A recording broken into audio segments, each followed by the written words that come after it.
Hello, hello, trainers. It is now time for the most anticipated event of the year, Halloween Part 1 for Pokemon Go. Even more so than Pokemon Go Fest. Sort of. So, starting today, October 22nd, 10 a.m., ending October 28th, 10 a.m., we have Halloween Part 1 with the debut of Morpeko. That's right, we have a new Pokemon coming to Pokemon Go, and coming with it, a new featured mechanic. So with this new featured mechanic, you can change Morpeko's form by using its charge attack, Aurora Wheel, when battling Team Go Rocket or in GBL. Right now, I do not know how this is going to affect the meta. As more videos come out, and as I have a chance to actually use him, I will let you know how this affects the GBL. We also have 2 times candy for catching Pokemon. We have increased shiny chances for Zorua and Umbreon, and increased Candy XL chance from nice throws or better. We also have a handful of wild spawns here, none of them costume, but if you need any of these shinies, definitely take a look here. We also have some field research Pokemon, the Morpeko and Spiritomb. We have 2 paid research tasks tickets, the $2 and a $5 one, and then we have a free time research with encounters with Spiritomb, Morpeko, and more. Of course, we have 1-star raids and 3-star raids. In 3-star raids, we have Hisuian Typhlosion, Bombardier, and there's the Umbreon, where you'll get increased shiny chances for doing 3-star raids against Umbreon. So let's go ahead and get into the paid timed researches. So if you're still debating whether or not to do it, to purchase these, for the $2, you have to catch 10 Pokemon, 20, 30, 40, use 10, 20, 30, 40 berries, catch 6 different species of Pokemon, and catch 10 different species of Pokemon, which you'll get encounters with all the current Halloween costume Pokemon that are spawning during this event. So they will not be currently in the wild. I believe that's going to be in Halloween Part 2, which we'll get to later. But for now, if you buy this $2 ticket, you get Vulpix, Piplup, Pikachu, Drifloon, Pumpkaboo, Froakie, and Rowlet. And then the final rewards is Festival Gengar. Now, I might want to remind anyone, if you're new, Froakie and Rowlet are actually new costume Pokemon. So for the first time in Pokemon Go, these 2 will be available as shiny, and they can evolve to their final forms. For the $5 ticket, this one may be a little bit more iffy, because for $5, first part you get catch 5 Pokemon, spend 3 Pokestops, power Pokemon 5 times for just 1 encounter with a Pikachu, and then you get to choose a path, and then choosing the path will either get you a Morpeko onesie full belly mode or a Morpeko onesie hangry mode onesie avatar item. The tasks are the same, so it doesn't matter which path you choose. The only difference is the onesie, so depending on what onesie you want. But you do get an encounter with Froakie, Spiritomb, Sableye, Rowlet, Morpeko, Spiritomb, and another Morpeko encounter. So the $5 here is for the Spiritomb, the double Morpeko encounters, and the onesie. So is it worth $5? I don't know. If you have good luck with getting shinies in timed researches, this might be the way to go. If not, you'll have plenty of other chances to get these Pokemon.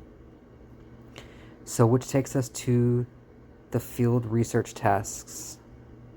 Well, then you have the Halloween Spiritomb, the free research task, which is catch 108 ghosts or dark, make 108 nice throws, make 108 curveball throws, collect 1,080 max particles, and use 108 berries to help catch Pokemon, which you can see the encounters. And then that's where you get your Spiritomb for that free timed research.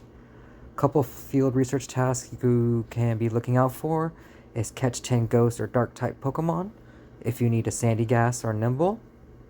Unfortunately, neither one of them are shiny. Evolve 3 Dark-type Pokemon, Sableye and Scraggy. Evolve 3 Ghost-type Pokemon.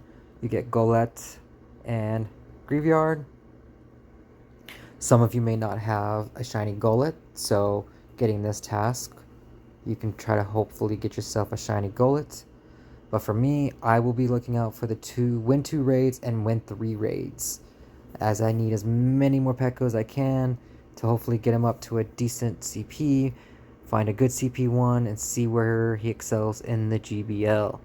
And then, of course, the Win 3 raids with another encounter with Spiritomb. So, quick fact, in past Halloween events, you only had one shot at Spiritomb. This event, which is awesome, is you get multiple encounters with Spiritomb depending on what you do. Like I said, if you get multiple of these field research tasks, Win 3 raids, you get Spiritomb there. You get the free Spiritomb from the field research. Also from the $5 path ticket. And do you get it from the $2? You do not. But so many shinies to get, so many costume Pokemon to collect. So have fun with it. And if you've made it this far, 2 more things we need to look out for is, remember that Zorua will only spawn as your current buddy Pokemon. So make sure that your buddy Pokemon is shiny or legendary to help you identify when it spawns in the wild. Having it as like a regular Murkrow or Litwick, you won't even know that it's there until you click on it. But if it's a Pokemon that isn't currently spawning, that's the best way to identify it and be able to encounter Zorua. Also with Umbreon, he's only in 3-star raids. So if you need a shiny Umbreon, that's the only way to encounter Umbreon. And the last big thing we need to discuss is the debut of Dynamax Gastly in 1-star max battles. That's right, we finally get Gastly, a new Pokemon, which will lead us into Halloween Part 2 with the debut of Gigantamax Gengar. So I will be creating another video on how to properly prepare, or my tips, tricks, and information on how to start setting yourself up for Gigantamax Gengar. And also the debut of Charizard, Blastoise, and Venusaur on October 26th and 27th. So you have a couple days to level up some of your Dynamax Pokemon and prepare for that. If any of y'all don't know, these may be some of the hardest Pokemon to defeat, but when it's time, we will discuss that. Another big thing that people might get confused is 7-kilometer eggs do not currently have the costume Pokemon in them. That won't be available until Part 2, starting on October 28th. So the 7-kilometer eggs will not have the costume Pokemon until later on. So I would start on the 26th. I would start on the 26th or 27th. Start hatching your eggs and making sure you're getting your 7-kilometer eggs at 10 a.m. October 28th. Remember, not before, because you'll get the old eggs. You have to wait until actually 10 a.m. local time, then you collect your 7-kilometer eggs. Other than that, it looks like Part 2 is pretty similar to Part 1 with a couple differences, but we'll get there in a couple days when I released Part 2 of the Halloween event. Alright everyone, look out for my Gigantamax video. And another video I just dropped is me soloing Gastly. Super easy, so check that video out as well. Alright everyone, have fun, enjoy this event, and let me know down in the comments any cool shinies you may get, especially Spiritomb, and let me know if you get that Hundo Morpeko.